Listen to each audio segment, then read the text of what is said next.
الحمد للہ رب العالمین والصلاة والسلام علی سید الانبیاء والمرسلین اما بعد فاعوذ باللہ من الشیطان الرجیم بسم اللہ الرحمن الرحیم۔ مسائل حج کا ذکر ہو رہا ہے۔ حضرت علامہ مولانا مفتی محمد امجد علی اعظمی رحمۃ اللہ تعالی علیہ بہار شریعت کی پہلی جلد اور حصہ چھٹا صفحہ نمبر 1198 پر مطبوعہ مکتبۃ المدینہ ارشاد فرماتے ہیں، حج فوت ہونے کا بیان۔ احادیث کا ذکر کرتے ہیں۔ ابو داؤد و ترمذی و نسائی و ابن ماجہ و دارمی عبد الرحمن بن یعمر دہلی رضی اللہ تعالیٰ عنہ سے راوی کہتے ہیں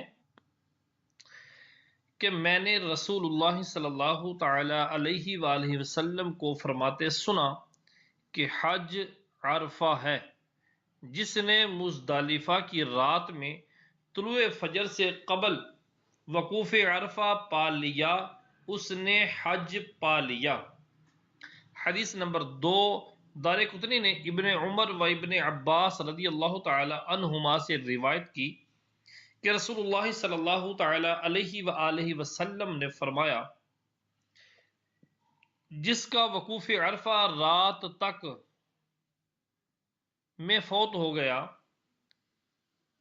اس کا حج فوت ہو گیا،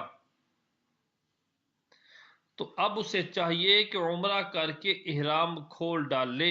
اور سال آئندہ حج کرے۔ مسائل فقہی۔ مسئلہ نمبر 1، جس کا حج فوت ہو گیا یعنی وقوف عرفہ اسے نہ ملا تو طواف و سعی کر کے سر منڈا کر یا بال کتروا کر احرام سے باہر ہو جائے اور سال آئندہ حج کرے اور اس پر دم واجب نہیں۔ مسئلہ نمبر 2، قارن کا حج فوت ہو گیا تو عمرہ کے لیے سعی و طواف کرے، پھر ایک اور طواف و سعی کر کے حلق کرے اور دم کران جاتا رہا، جو کران کا دم تھا وہ جاتا رہا، اور پچھلا طواف جسے کر کے احرام سے باہر ہوگا اسے شروع کرتے ہی لبیک موقوف کر دے، لبیک کہنا رک جائے، چھوڑ دے، اور سال آئندہ حج کی قضا کرے، عمرہ کی قضا نہیں کیونکہ عمرہ کر چکا۔ مسئلہ نمبر 3، تمتع والا قربانی کا جانور لایا تھا اور تمتع باطل ہو گیا تو جانور کو جو چاہے کرے۔ مسئلہ نمبر 4، عمرہ فوت نہیں ہو سکتا کہ اس کا وقت عمر بر ہے، اور جس کا حج فوت ہو گیا اس پر طواف صدر نہیں۔ مسئلہ نمبر 6، جس کا حج فوت ہوا اس نے طواف و سعی کر کے احرام نہ کھولا اور اسی احرام سے سال آئندہ حج کیا تو یہ حج صحیح نہ ہوا۔ حج بدل کا بیان۔ حدیث نمبر 1، دارقطنی ابن عباس رضی اللہ تعالی عنہما سے راوی کہ رسول اللہ صلی اللہ تعالی علیہ وآلہ وسلم نے فرمایا، جو اپنے والدین کی طرف سے حج کرے یا ان کی طرف سے تاوان ادا کرے، روز قیامت ابرار کے ساتھ اٹھایا جائے گا، نیکوکاروں کے ساتھ۔ سبحان اللہ۔ حدیث نمبر 2، نیز جابر رضی اللہ تعالیٰ عنہ سے راوی کہ حضور صلی اللہ علیہ وآلہ وسلم نے فرمایا، جو اپنے ماں باپ کی طرف سے حج کرے تو ان کا حج پورا کر دیا جائے گا اور اس کے لیے 10 حج کا ثواب ہے۔ حدیث نمبر 3، نیز زید بن ارقم رضی اللہ تعالی عنہ سے راوی کہ رسول اللہ صلی اللہ تعالی علیہ وآلہ وسلم نے فرمایا،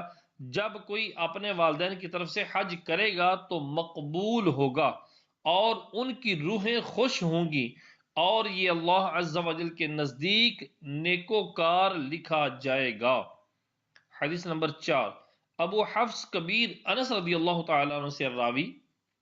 کہ انہوں نے رسول اللہ صلی اللہ تعالی علیہ وآلہ وسلم سے سوال کیا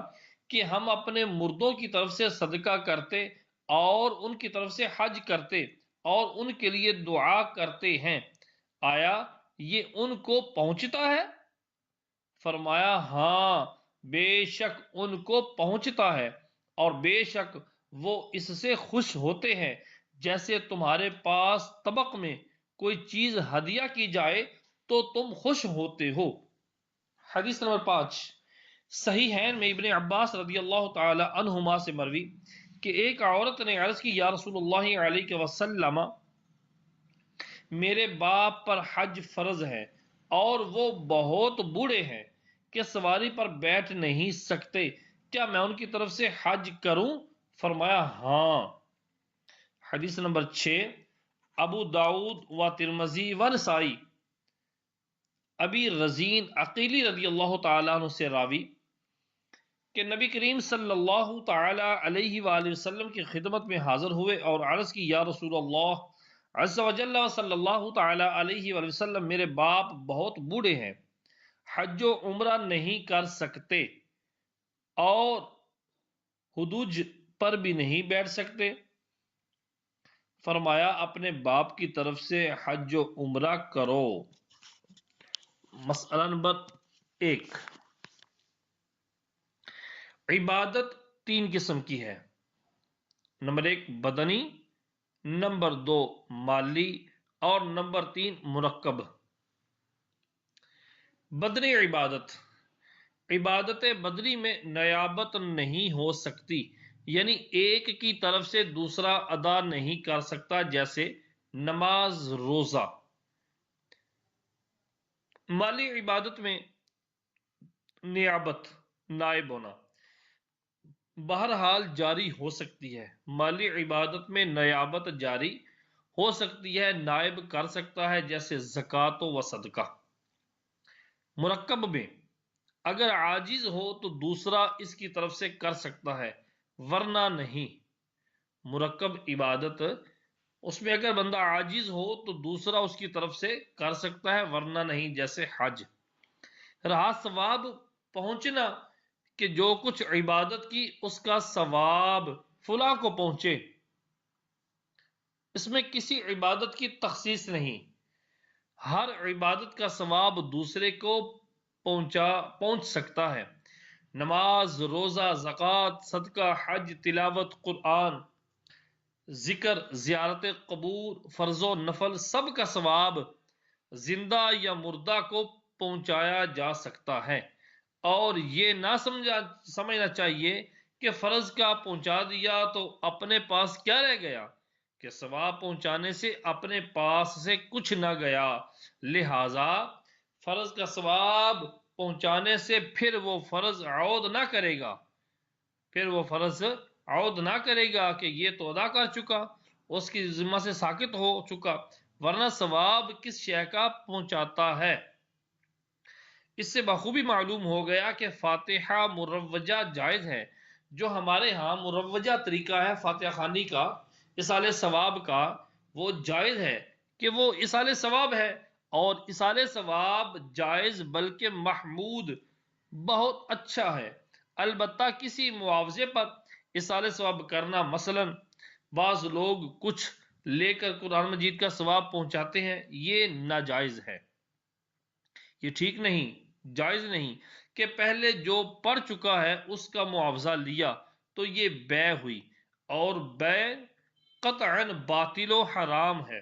اور اگر اب جو پڑھے گا اس کا ثواب پہنچائے گا تو یہ اجارہ ہوا، اور طاعت پر اجارہ باطل، سوائے ان 3 چیزوں کے جن کا بیان آپ کے سامنے انشاءاللہ العزیز آگے آئے گا۔ تو قرآن پاک ایصال ثواب کے طور پر کروانا،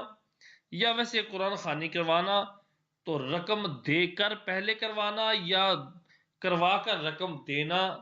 اس ایصال ثواب کے لیے یہ قطعاً جائز نہیں۔ حج بدل کی شرائط۔ مسئلہ نمبر 1، حج بدل کے لیے چند شرطیں ہیں۔ نمبر 1، جو حج بدل کراتا ہو اس پر حج فرض ہو، یعنی اگر فرض نہ تھا اور حج بدل کرایا تو حج فرض ادا نہ ہوا، لہٰذا اگر بعد میں حج اس پر فرض ہوا تو یہ حج اس کے لیے کافی نہ ہوگا، بلکہ اگر عاجز ہو تو پھر حج کرائے اور قادر ہو تو خود کرے۔ جی۔ نمبر 2، دوسری شرط حج بدل کی کیا ہے؟ جس کی طرف سے حج کیا جائے وہ عاجز ہو، یعنی وہ خود حج نہ کر سکتا ہو۔ اگر اس قابل ہو کہ خود کر سکتا ہے تو اس کی طرف سے نہیں ہو سکتا، اس کی طرف سے حج بدل نہیں ہو سکتا اگرچہ بعد میں عاجز ہو گیا، لہٰذا اس وقت اگر عاجز نہ تھا پھر عاجز ہو گیا تو اب دوبارہ حج کرائے۔ نمبر 3، تیسری شرط، وقت حج سے موت تک عذر برابر باقی رہے۔ وقت حج سے لے کر یعنی جب سے اس پر حج فرض ہوا اسے موت تک برابر اسی عذر میں رہے جس کی وجہ سے حج بدل کروا رہا اپنی طرف سے۔ اگر درمیان میں اس قابل ہو گیا کہ خود حج کرے تو پہلے جو حج کیا جا چکا ہے وہ ناکافی ہے، جو حج بدل کرا چکا ہے وہ ناکافی ہے۔ ہاں، اگر وہ کوئی ایسا عذر تھا جس کے جانے کی امید ہی نہ تھی، ایسا عذر تھا جس کے جانے کی امید ہی نہ تھی اور اتفاقاً جاتا رہا تو وہ پہلا حج جو اس کی طرف سے کیا گیا کافی ہے۔ مثلا وہ نابینا ہے اور حج کرانے کے بعد انکھیارا ہو گیا تو اب دوبارہ حج کرانے کی ضرورت نہ رہی۔ نمبر 4، جس کی طرف سے کیا جائے اس نے حکم دیا ہو، بغیر اس کے حکم کے نہیں ہو سکتا۔ ہاں، وارث نے مورث کی طرف سے کیا تو اس میں حکم کی ضرورت نہیں۔ جی، مورث سے مراد یہاں پر وہ ہے کہ جو وارث کرتا ہے، وارث نے مورث کی طرف سے کیا تو اس میں حکم کی ضرورت نہیں، کیونکہ وارث اس کی طرف کیا، اس کی طرف سے حج کر رہا ہے جس نے اس کو وارث بنایا ہے۔ وارث مورث کی طرف سے کیا، وارث نے حج مورث کی طرف سے کیا تو اس میں حکم کی ضرورت نہیں، مورث وہ جو وارث بناتا ہے۔ نمبر 5، مصارف اس کے مال سے ہوں، مصارف اس کے مال سے ہوں جس کی طرف سے حج کیا جائے، لہٰذا اگر مامور نے اپنا مال صرف کیا، یعنی جس کو حکم دیا گیا ہے جو حج بدل کر رہا ہے، اگر مامور نے اپنا مال صرف کیا، خرچ کیا تو حج بدل نہ ہوا، یعنی جب کہ تبرعاً ایسا کیا ہو، اور اگر کل یا اکثر مال صرف اپنا صرف کیا، کل مال یا اکثر اپنا مال صرف کیا اور جو کچھ اس نے دیا ہے اتنا ہی ہے کہ خرچ اس میں سے وصول کر لے گا تو ہو گیا، اگر تو یہ ہے کہ اس میں سے لے لے گا پھر تو ہو گیا، اور اتنا نہیں کہ جو کچھ اپنا خرچ کیا ہے وصول کر لے تو اگر زیادہ حصہ اس کا ہے جس نے حکم دیا ہے تو پھر حج ہو گیا ورنہ نہیں۔ مسئلہ نمبر 2، اپنا اور اس کا مال ایک میں ملا دیا، اپنا اور اس کا مال ایک میں ملا دیا اور جتنا اس نے دیا تھا اتنا یا اس میں سے زیادہ حصے کی برابر خرچ کیا تو حج بدل ہو گیا، حج بدل ہو گیا، اور اس ملانے کی وجہ سے اس پر تاوان لازم نہ آئے گا بلکہ اپنے ساتھیوں کے مال کے ساتھ بھی ملا سکتا ہے۔ مسئلہ نمبر 3، وصیت کی تھی کہ میرے مال سے حج کرا دیا جائے اور وارث نے اپنے مال سے تبرعاً کرایا، تبرعاً نفلی طور پر برکت کے طور پر اپنے مال سے کرایا تو حج بدل نہ ہوا، اور اگر اپنے مال سے حج کیا یوں کہ جو خرچ ہوگا ترکے میں سے لے لے گا تو ہو گیا، اور لینے کا ارادہ نہ ہو تو نہیں ہوا، اور اجنبی نے حج بدل اپنے مال سے کرا دیا تو نہ ہوا اگرچہ واپس لینے کا ارادہ ہو۔ اگرچہ وہ خود اسی کو حج بدل کرنے کے لیے کہہ گیا ہو۔ اور اگر یوں وصیت کی کہ میری طرف سے حج بدل کرا دیا جائے اور یہ نہ کہا کہ میرے مال سے اور وارث نے اپنے مال سے حج کرا دیا اگرچہ لینے کا ارادہ بھی نہ ہو تو حج ہو گیا۔ مسئلہ نمبر 4، میت کی طرف سے حج کرنے کے لیے مال دیا اور وہ کافی تھا۔ میت کی طرف سے حج کرنے کے لیے مال دیا اور وہ مال کافی تھا، مگر اس نے اپنا مال بھی کچھ خرچ کیا ہے تو جو خرچ ہوا وصول کر لے، اور اگر ناکافی تھا مگر اکثر میت کے مال سے صرف ہوا تو میت کی طرف سے ہو گیا ورنہ نہیں۔ نمبر 6، چھٹی شرط ہے حج بدل ادا ہونے کی، جس کو حکم دیا وہی کرے، دوسرے سے اس نے حج کرایا تو نہ ہوا۔ مسئلہ نمبر 5، میت نے وصیت کی تھی کہ میری طرف سے فلاں شخص حج کرے اور وہ مر گیا یا اس نے انکار کر دیا، اب دوسرے سے حج کرا لیا گیا تو جائز ہے۔ چھٹی شرط، سواری پر حج کو جائے، سواری پر حج کو جائے پیدل حج کیا تو نہ ہوا، لہذا سواری میں جو کچھ صرف ہوا دینا پڑے گا۔ ہاں اگر خرچ میں کمی پڑی تو پیدل بھی ہو جائے گا۔ سواری سے مراد یہ ہے کہ اکثر راستہ سواری پر قطع کیا ہو، اکثر راستہ سواری پر طے کیا ہو۔ نمبر 8، اس کے وطن سے حج کو جائے، جو حج بدل کرا رہا ہے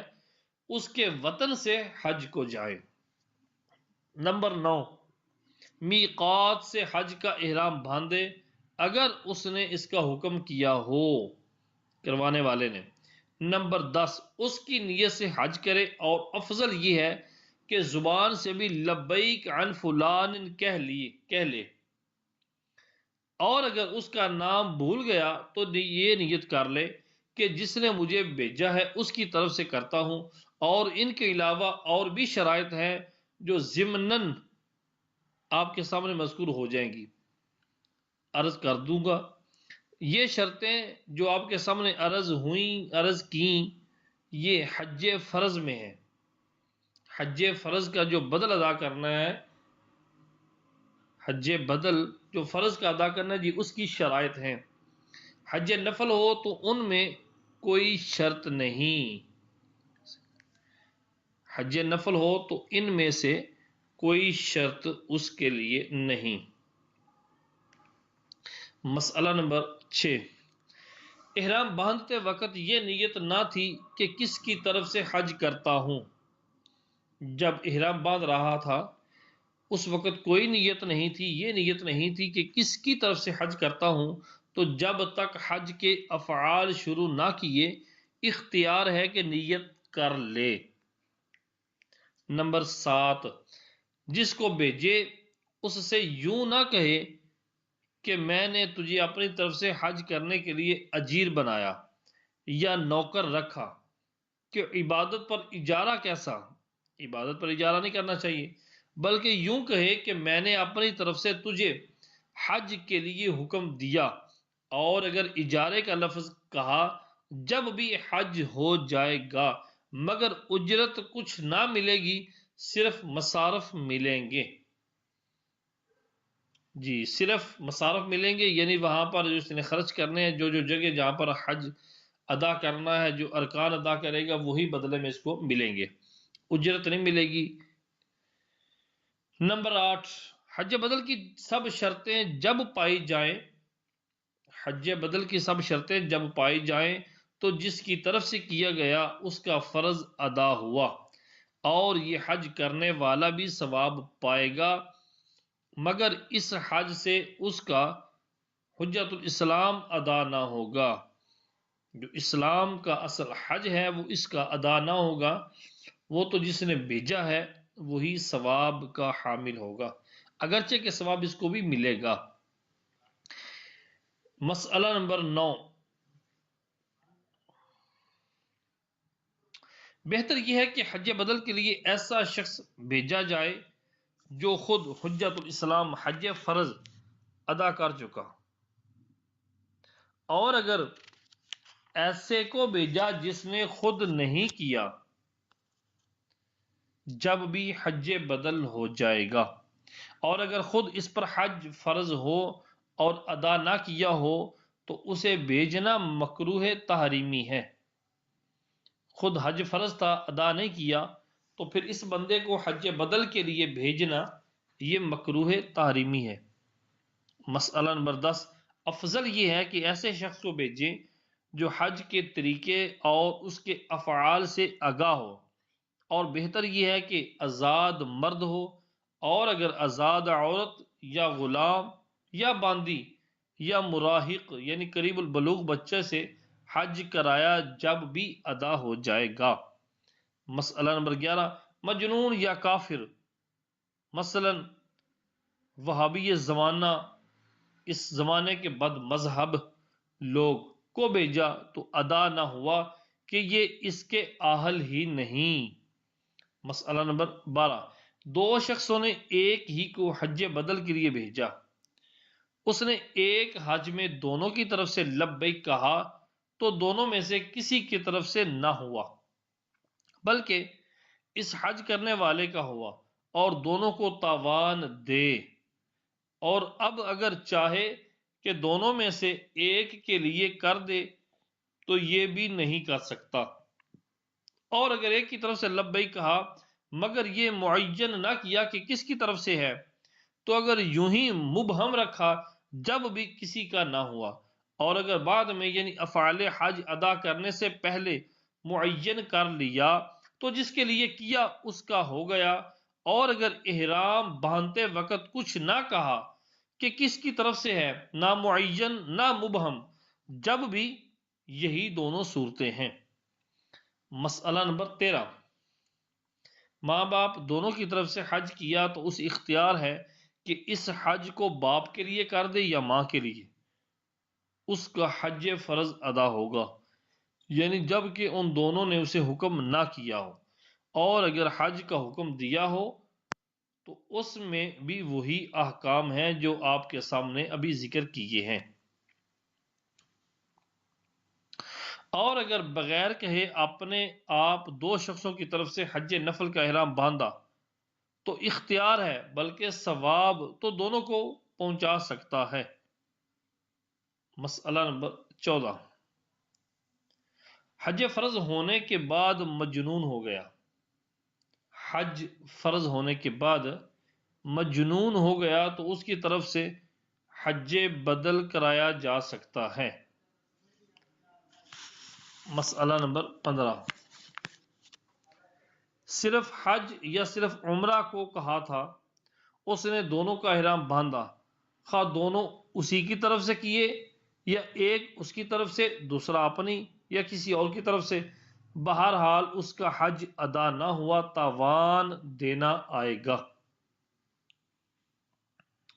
مسئلہ نمبر 16، حج کے لیے کہا تھا، اس نے عمرے کا احرام باندھا، پھر مکہ معظمہ سے حج کا، جب بھی اس کی مخالفت ہوئی لہذا تاوان دے۔ مسئلہ نمبر 17، حج کے لیے کہا تھا، اس نے حج کرنے کے بعد عمرہ کیا،